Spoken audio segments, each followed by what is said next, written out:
Assalamualaikum warahmatullahi wabarakatuh. Pertama,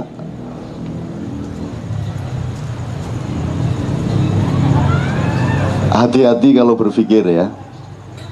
Kan Anda ngelihat angkot berpikir, ngelihat duren sawit berpikir, gitu? Ngelihat Batu Raja, Ogan Komering Ilir berpikir. Jadi tidak pernah tidak berpikir. Maka hati-hati berpikir, karena kalau Anda berpikir, dia mungkin akan menjadi ucapan. Jadi setelah pikiran dia menjadi ucapan. Maka tingkatkan kehati-hatiannya di dalam mengucapkan sesuatu, karena ucapan itu akan bisa menjadi tindakan atau perbuatan. Maka Anda harus meningkatkan lagi keputusan untuk bertindak sesuatu, karena tindakan itu akan menjadi kebiasaan hidup Anda. Kemudian tingkatkan lagi sampai ke tingkat 4. Tindakan hidup Anda ini karena sudah menjadi kebiasaan, maka lama-lama dia menjadi karakter hidupmu, menjadi karakter pribadimu. Sudah menjadi baku, sudah menjadi monumen. Hati-hati. Jadi kalau sejak cara berpikirnya sudah salah, maka nanti hasil karakternya juga salah. Maka tingkat kehati-hatinya ditingkatkan terus. Kalau sudah jadi karaktermu, hati-hati. Dinilai kembali, diregulasi kembali, diidentifikasi kembali, dikritisi kembali karakter yang sudah terlanjur menjadi dirimu itu, karena dia akan menjadi unsur kebudayaan dan bersama-sama akan menjadi kebudayaan masyarakat. Dan kalau kebudayaan masyarakat dibiarkan tanpa kritik atas dirinya sendiri, maka dalam jangka waktu tertentu, waktu akan mengambil keputusan bahwa kebudayaan itu akan menjadi peradaban. Kalau sudah jadi peradaban, Anda tidak bisa merubahnya lagi. Demikianlah Indonesia dengan korupsinya, Indonesia dengan kecurangannya, Indonesia dengan kedengkiannya, tidak bisa dirubah lagi. Maka pisahkan dirimu dari Indonesia yang itu. Temukan dirimu. Temukan dirimu. Kamu regulasi lagi. Kamu teliti lagi benihmu, kesejatianmu. Kemudian kalau kamu mulai berhati-hati lagi mikirnya, karena sehat tidak sehat ditentukan oleh benar nggak kamu mikirnya. Misalnya kamu ngelihat kasus korupsi, kalau di sinimu tidak benar kamu ngitungnya, mikirnya, maka dia akan menjadi susunan saraf yang nyerimpeti hidupmu. Jadi ketidakbenaran berpikir itu akan membuat destruksi dan disorganisasi dari saluran dan struktur sel-sel maupun urat-urat saraf-saraf dari otakmu. Disorganisasi saraf-saraf otak akan menciptakan perintah-perintah sengaja atau tidak sengaja kepada seluruh badan. Maka seluruh badanmu itu menjadi akan mengalami ketidaksehatan pada jangka yang panjang. Kalau kekeliruan dari otak itu diterusin, dibiarkan, maka kamu akan mengalami sakit.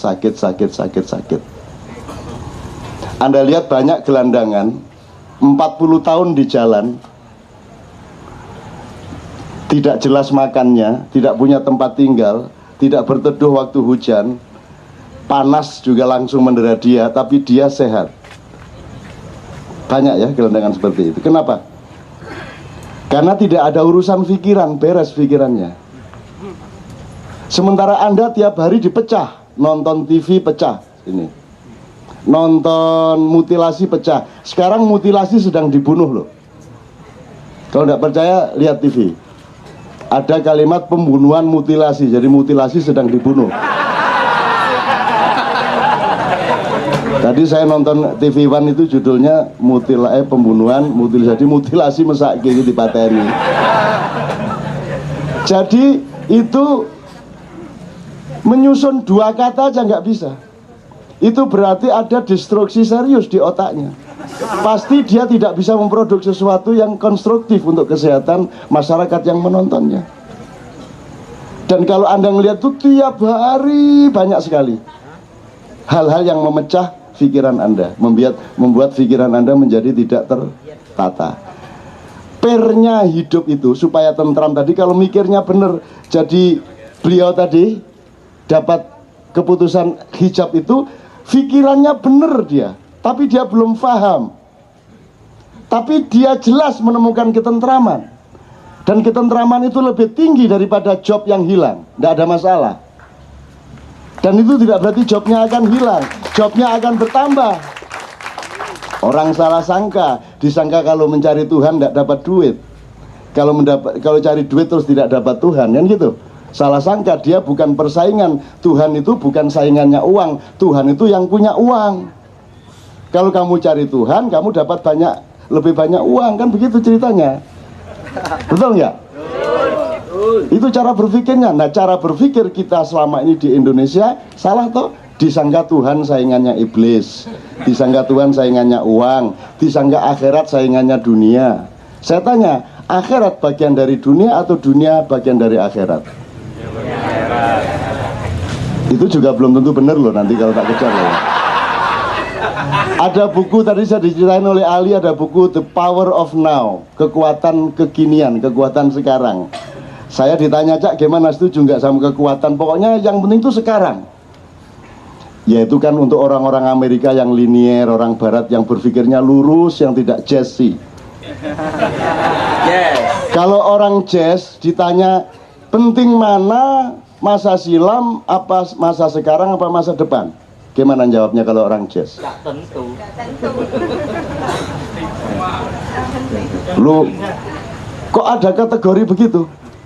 Uang suku kata yang barusan saya ucapkan, dia sudah bukan sekarang kok, dia sudah menjadi masa silam kok. Sekarang sesungguhnya tidak pernah ada kok. Begitu saya lakukan, dia langsung menjadi masa silam kok.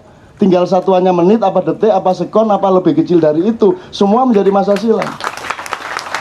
Jadi kalau orang mengerti jazz, tidak akan punya rumusan sekarang atau kemarin atau besok. Kalau memang harus menjawab gini, ya sudahlah, yang kemarin aku sekarangkan. Betul enggak? Seluruh masa depan aku kinikan. Bisa enggak? Aku tanya, Bung Karno itu sekarang apa dulu? Nah, tergantung keputusanmu.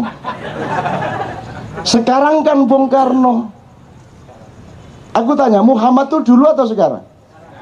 Nah, kalau kamu menganggap Muhammad kemarin, dia sudah nggak usah Muhammad, nggak usah Islam. Karena Muhammad itu sekarang banget. Kapanpun sekarang berlangsung, dia di situ. Kapanpun sekarang itu, apakah sekarang itu besok atau tadi atau kemarin, dia tetap di situ, kan gitu. Jadi itu tergantung cara berpikir Anda. Jadi Anda tinggal pilih. Kalau mau tentrem, pikirannya ramping, ya, jangan peduli sama macam-macam urusan negara. Pokoknya ngurusin itu doang. Yang paling selamat adalah orang yang kita sebut gila. Dia sudah jelas urutannya gini, udah beres, tidak ada masalah, sehat walafiat badannya. Tapi kalau Anda kan tiap hari, lu gini belok, gini nekuk, gini jungkir, tidak karu-karuan pikirannya, maka muncul stres, muncul pusing kepala, muncul perut sakit, muncul stroke, muncul daya tahan tubuh berkurang karena perintah dari sini tidak utuh. Jadi pernya hidup adalah berpikir yang benar. Anda harus benar mikir apa saja, bahwa tidak bisa melaksanakan tidak masalah, tapi sudah benar di sini. Anda tidak bisa menjatuhkan presiden tidak masalah, tapi Anda tahu presiden salah atau benar secara tepat di dalam otak Anda, gitu loh. Gitu ya. Kalau di situ saja tidak tepat, itu nanti akan menciptakan sakit-sakit. Jadi anak kayak mobil tanpa pir. Pirnya hidup adalah kesehatan berpikir, bukan hati. Hati itu tidak ada urusan, dia diem aja lah kamu. Hati itu tugasnya cuma satu, bertapa. Orang bodoh adalah yang hatinya kesana kemari, ngelirik rono, ngelirik rene, ngelirik rono, pegatan meneh, dilungkas rabi meneh, Iwan. Kayak saya itu loh, rabi situ ikut dok. Itu loh. Itu teman sekalian ya. Jadi ini soal berpikir ini tolong nanti. Itu sejak di pikiranmu kok korupsinya itu. Iya enggak, Ben? Sejak di pikiranmu, mutilasi. Emang apa yang tidak dimutilasi di Indonesia? Kamu pikir SBY jadi presiden tuh benar-benar dia presiden dalam pikirannya? Benar? Presiden itu definisinya adalah di dalam dirinya penuh kepentingan rakyat. Kepentingan dirinya hampir tidak ada. Betul enggak?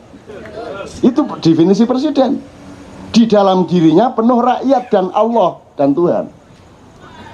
Tuhan dan rakyat menyatu manunggaling kawula lan Gusti. Di dalam dirinya tidak ada dirinya. Di dalam dirinya hanya ada rakyat dan Tuhannya. Dan dia tidak akan menyakiti rakyatnya karena Tuhannya akan marah. Dia tidak akan khianat sama Tuhannya karena rakyatnya akan sengsara.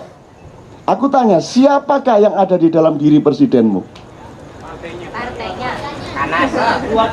Keluargane, partene, kan begitu. Ketika Anas membuat fakta integritas, kepada siapa dia berintegritas? Kepada partainya kan? Seharusnya Anas integritasnya kepada siapa? Kepada rakyat, bukan kepada partai. Partai itu alat untuk mengabdi kepada rakyat.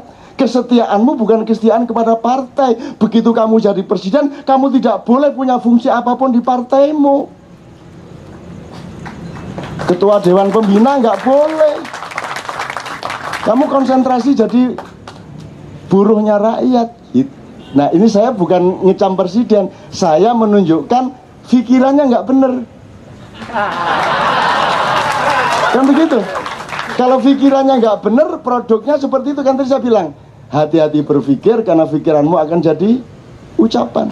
Hati-hati mengucapkan sesuatu karena ucapanmu akan jadi tindakan. Hati-hati bertindak karena tindakanmu akan jadi kebiasaan. Hati-hati dengan kebiasaan tindakanmu karena dia akan menjadi kebudayaan. Dan kalau kebudayaanmu itu terlanjur keliru sejak dari pikiranmu, kamu biarkan dalam waktu yang terlalu lama, maka dia menjadi peradaban. Ibaratnya watu wis dadi akik, wis angel iku akik iku diapa-apakno. Gitu loh rek. Ya, kalau 2014 tidak ada perubahan apa-apa yang mendasar, maka korupsi sudah menjadi peradaban Indonesia. Dan jangan ngomong kamu anti korupsi. Jangan percaya kepada siapapun yang bilang saya anti korupsi. PKS bilang kami selalu anti korupsi. Demokrat bilang kami selalu anti korupsi. Ngono toh? Saya sebagai orang tua bilang ojo percaya. Jangan percaya. Yang mereka tidak suka adalah korupsi tapi ketahuan.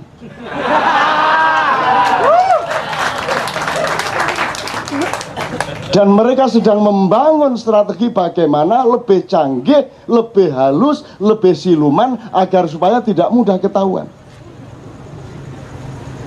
Jadi jangan percaya kalau ada anti korupsi. Ngaku saja semua seneng korupsi. Ngaku aja, seluruh Indonesia. Kecuali saya. Munai aku iki ngarepe Gusti Allah niki. Terus Gusti Allah ngenyek, dapurmu sing kok colong apa nun? Emang lu nggak menjabat apa-apa, lu mau korupsi apa? Gitu. Tapi kan keberanian aku untuk tidak berada di tempat yang aku bisa korupsi kan lumayan. Kan semua orang kan pada ingin bertempat di situ. Kan aku tidak punya. Aku tidak mau di situ. Dari dulu aku yang ngene iki. 30 tahun yang lalu yang ngene iki celanane, yang ngene iki sandale. Ket biyen ngene gitu-gitu melulu tuh si MH. Memang cuman gitu-gitu melulu. Emang Dadang ada perkembangan lo, Dang? Lu dari dulu celananya kaosnya itu doang. Itu ya teman-teman sekalian. Saya tidak ngomong negara, saya ngomong hati-hati berpikir. Pastikan bahwa pikiranmu itu benar. Kalau ada yang nyerimpet cepat diurai. Kalau ada kotoran cepat di vacuum cleaner. Ya. Cepat, sebab itu yang menentukan kesehatan Anda. Kenapa orang jazz sehat? Karena dia tidak terikat oleh kekakuan-kekakuan. Kenapa suami istri jazz pergaulannya kayak gitu tadi? Karena mereka bukan hanya pemain jazz, mereka hidup jazz. Cara bersuami istrinya jazz, nggak tahu bentuknya di ranjang saya nggak tahu. Mesti sangat jazz.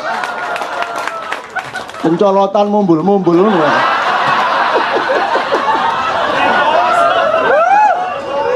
Gitu ya. Bentar lagi banyak yang mau kursus jazz. Gitu, disinilah ditemukan. Ingat ya Ben, waktu itu pertanyaan Quran itu urut-urutannya bagaimana? Quran kok ditanya mana tepi, mana tengah, mana kanan, mana kiri, wong itu jazz kok. Lu ambil mana aja bisa ya toh Ben. Lu ambil mana aja bisa. Itulah kehidupan, itulah kemerdekaan. Jangan mau ditipu siapapun yang menghadirkan Tuhan kepadamu, yang menghalang-halangi hubunganmu dengan Allah. Jangan percaya kepada pimpinan KJ, jangan percaya kepada MH Ainun Najib, jangan percaya kepada Ustadz Kiai siapapun. Itu hak pribadimu untuk menemukan Tuhanmu dengan gayamu, dengan caramu.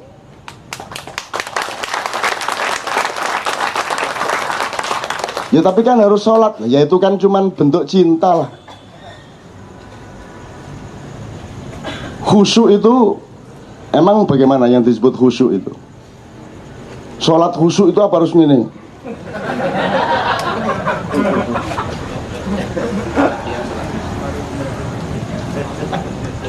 Khusyuk itu keindahan, dia bukan kebenaran, bukan kebaikan.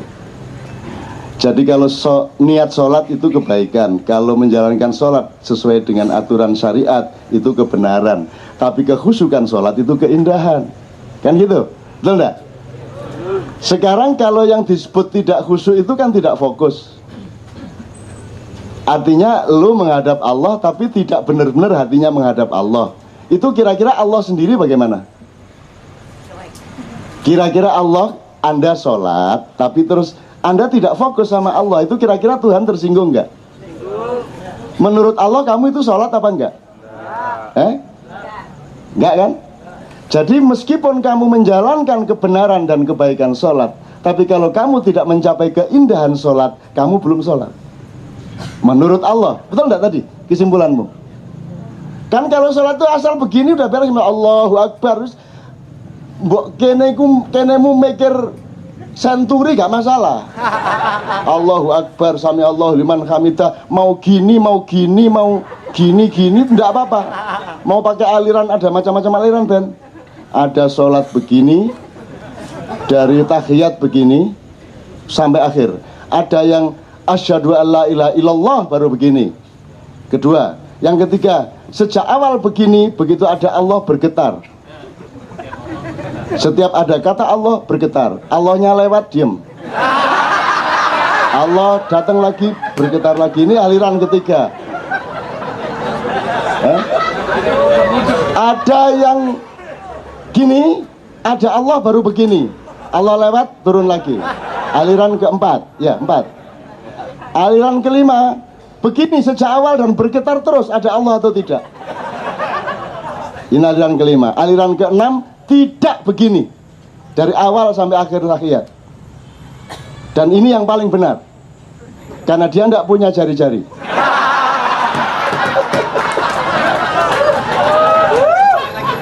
Kalau manggil loh mas, nggak ada driji lah manggil anak orang berdebat. Kan aku berdebat soal doting, aku gak duwe. Gak nancok ya arek-arek yang gitu.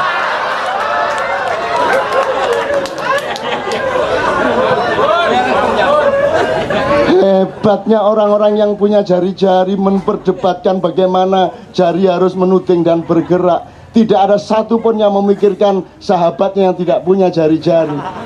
Jadi aku berpihak kepada yang tidak nuding karena tidak punya jari-jari. Karena dia yang mazlum, kan begitu kan.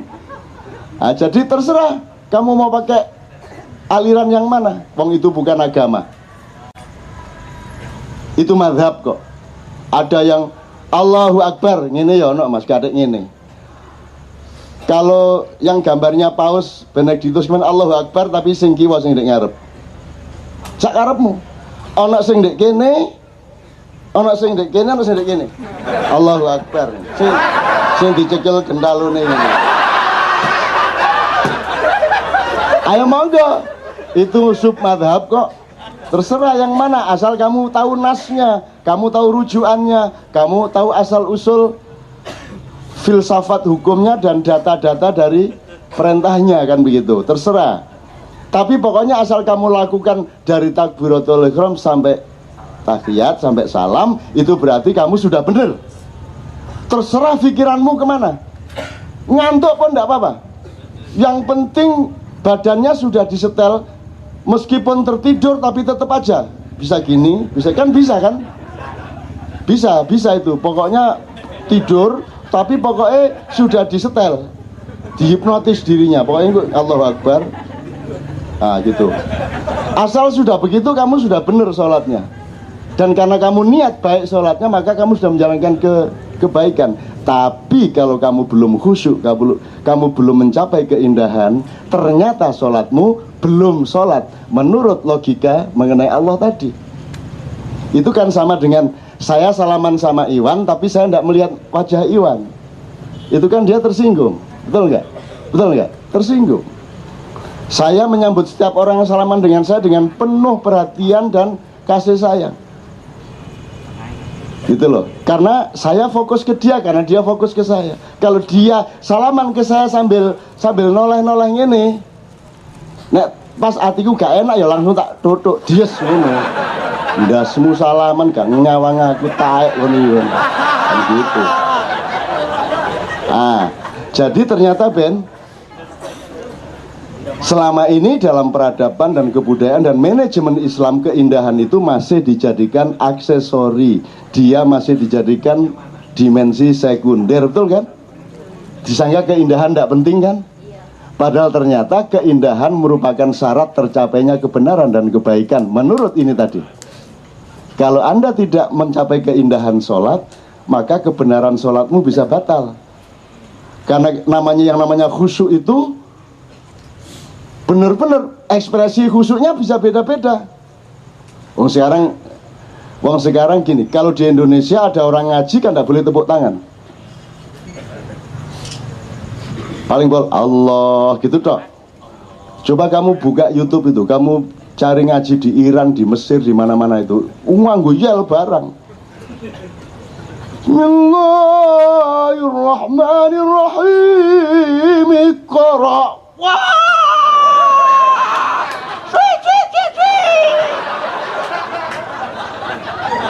Terus kamu lihat ada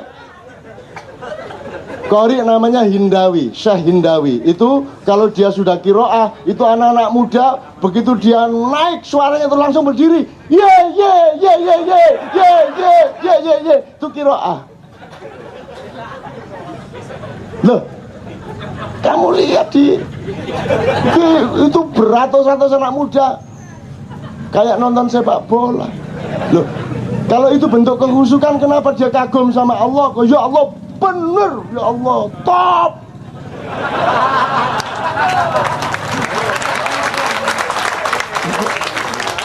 Yang tua-tua sopan. Bismillahirrahmanirrahim. Allah, Masya Allah. Allah. Hayyaka. Sing tuwek-tuwek. Itu kan ekspresi genre 60-an, genre 80-an ke atas ini mulai bener top iki. Emang harus bahasa Arab untuk membenarkan Quran? Yo ojo terus direkayasa. Dulu di KC awal Allah itu terkenal sebagai Jos. Jadi misalnya apa, ayat apa gitu terus setuju kita, terus Jos, boleh ndak? Sing nglarang bengok iku sapa? Ayate ndek endi? Sing ngarani nek kon bengok terus Gusti Allah grebeken iku sapa? Masa Gusti Allah iso grebeken kupinge? Terus Gusti Allah duwe kuping loro ngono kaya apa? Bahwa kita punya kesepakatan sopan santun dalam komunitas jamaah kita, ayo. Tapi kalau ada orang punya ekspresi seperti itu, ya ndak apa-apa, monggo. Engko nek nemen kan dikaploki wong yo kiwa tengene dhewe kok repot.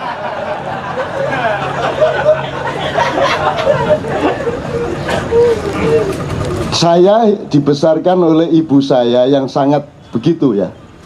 Ibu saya, jadi di desa saya itu belum pernah ada bupati bikin acara atau ustadz bikin pengajian di desa saya. Karena kapok sama ibu saya. Karena ibu saya itu begitu mendengarkan bupati ngomong ini, ono ustadz pengajian ini, ibuku langsung maju, "Pak, sampean pun ngawur lho ngomong. Mboten ngoten, menungso niku mboten ngoten niku. Mboten mesti." Ibu saya itu langsung begitu. Jare sopo sampean ngomong niku? Nggih kadang ngoten kadang boten. Lah ngeluh ta bupatine. Gitu loh. Itu yang langsung, yang lain biasanya nggak sampai langsung tapi yang ngomong dewe. Jare sopo? Para jamaah Jumat yang dimuliakan oleh Allah, dimuliakan mbahmu. Dapurane koyo ngono dimuliakan. Opone dimuliakan? Sapi didol. Sapine mara tuane digadekno, dimuliakan gatel kaya apa ini. Begitu. Di tempat saya begitulah, saya dibesarkan oleh hal seperti itu. Sangat kurang ajar kalau disebut pakai regulasi budaya tertentu. Tapi kan kita terikat, sebenarnya kita universalkan dulu sebentar. Ini ekspresi manusia. Kemudian ekspresi itu bermacam-macam, terjadi benturan, kemudian terjadi perjanjian, maka muncullah norma kebudayaan. Nah sekarang Anda meneruskan norma itu tanpa ikut memproses perjanjian. Kalau suatu hari kita mengalami kemerdekaan untuk menciptakan ekspresi baru, monggo. Nanti silakan benturan, setelah itu bikin perjanjian yang baru lagi. Misalnya khutbah Jumat terus ngatik leres. Boleh apa enggak? Boleh enggak? Boleh enggak? Boleh enggak? Boleh apa? Wong khutbah Jumat terus kita sebagai jamaah dengerin bener terus, wah bener leres nih, leres. Sip. Nunggu meneh. Terus jamaah sekalian ngene-ngene, nah ngoten niku karep kula. Ngeten lho khotbah niku karep kula nggih ngeten niki. Mosok liyane khotbah gatel kabeh.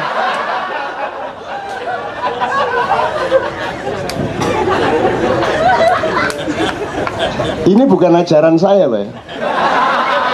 Ini menunjukkan kepada Anda harus menghitung ulang kebenaran-kebenaran yang Anda kenal. Kadang-kadang yang Anda kenali sebagai agama itu tafsir agama.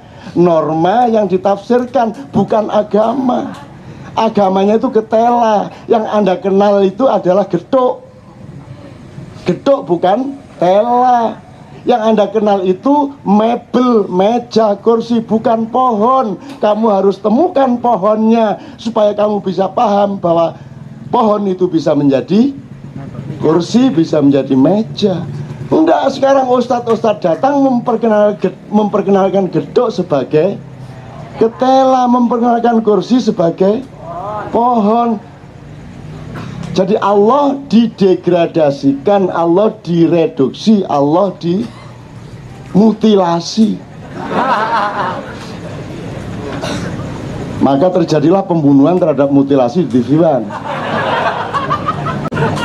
Saya kira besok pagi masih ada itu pembunuhan mutilasi. Terus nek lu terus takon mutilasi ku arek endi ya?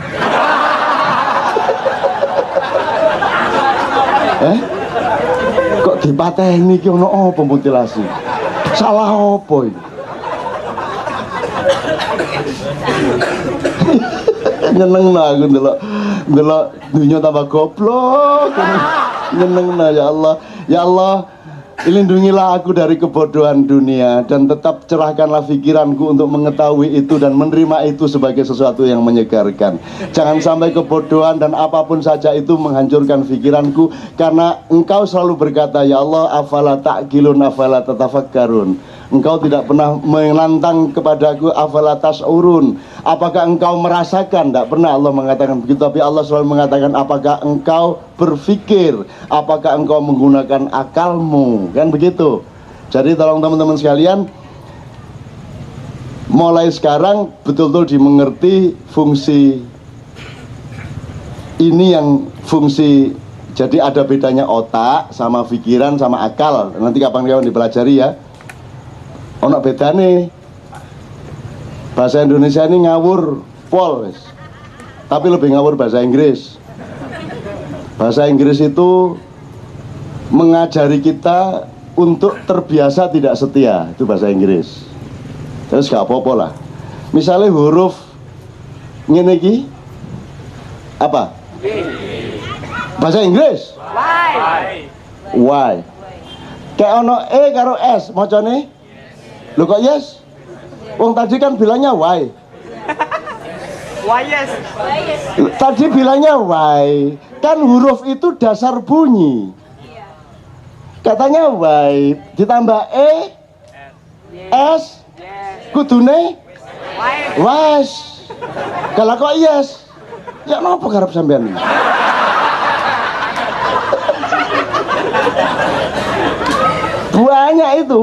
Banyak dalam bahasa Inggris gitu itu. Huruf itu kan dasar bunyi toh. Nek Arab alif ba ta meskipun bunyinya a ba ta tha. Kalau bahasa Inggris kan E, B, C,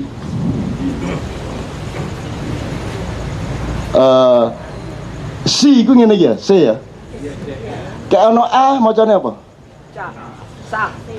C A B L E. Lo jare C.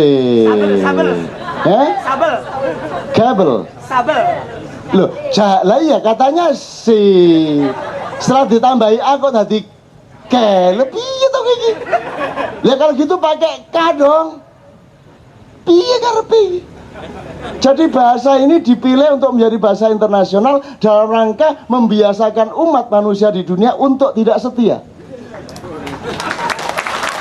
Kalau engkau sudah terbiasa tidak setia, maka korupsi masalah biasa. Betul enggak? Menindas masalah biasa. Karena sudah tidak setia, temukan lagi, coba saya bisa menemukan lagi. Oke toh? Dalam bahasa Inggris, temukan lagi. A, B, C, D, E, F, G. Terus mari ngono ono W. Lu karepmu iku piye W? Kalau ngomong huruf belum ada kata, betul enggak? Loh, piye toh? Kalau huruf itu belum kata, huruf dikumpulin baru kata. Lah kok iki ana huruf W. Iki ana double iki apa double iki? Wong niki belum jalan ngetos napa-napa kok enten W niki karepe ya napa? Iki double ta double.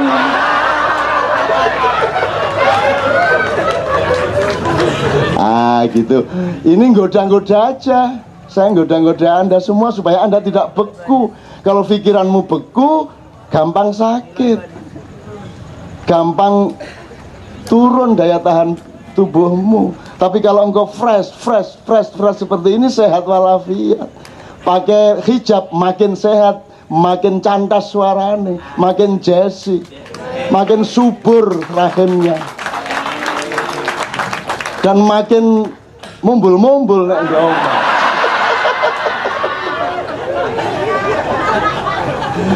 Here sama hear bacanya sama. Piye to karepe? Itu kan sangat sederhana toh. Kalau here itu ya H I E R, here. Gimana sih? Yang satu nulis here, macane? Yang satu nulis hear, macane? Piye to iki?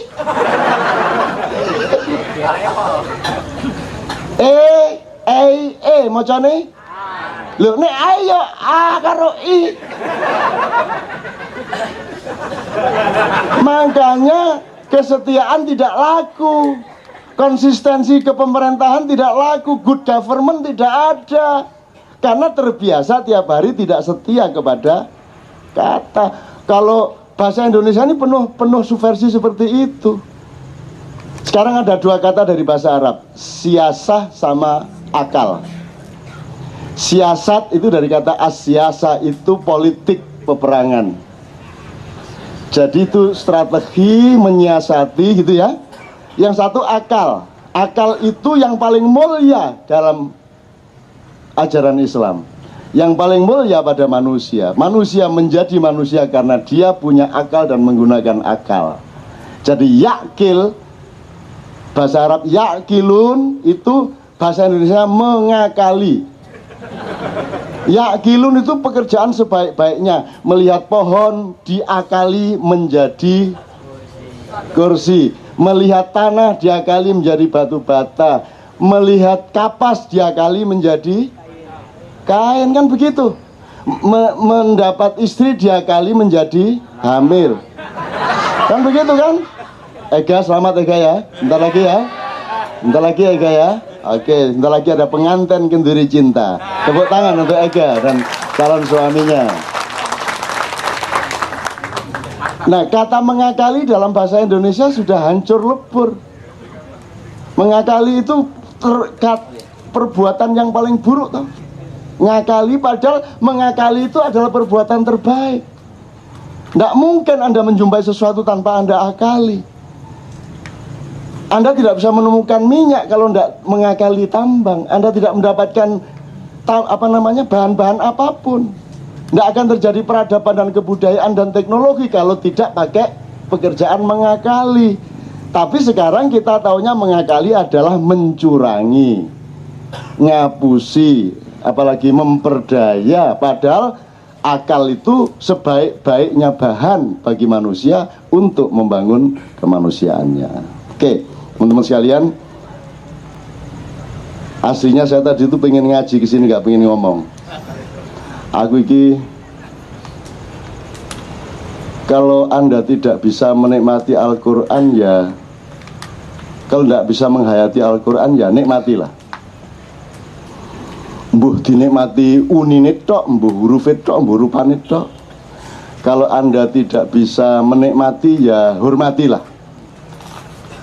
Ada orang dekat sama Al-Quran, hormati. Ada hafizul Quran, Anda hormati. Ada orang belajar Quran, Anda hormati gitu. Kalau tidak bisa menghormati ya dengerin aja. Tidak usah menghormati, tidak apa-apa, tapi dengerin.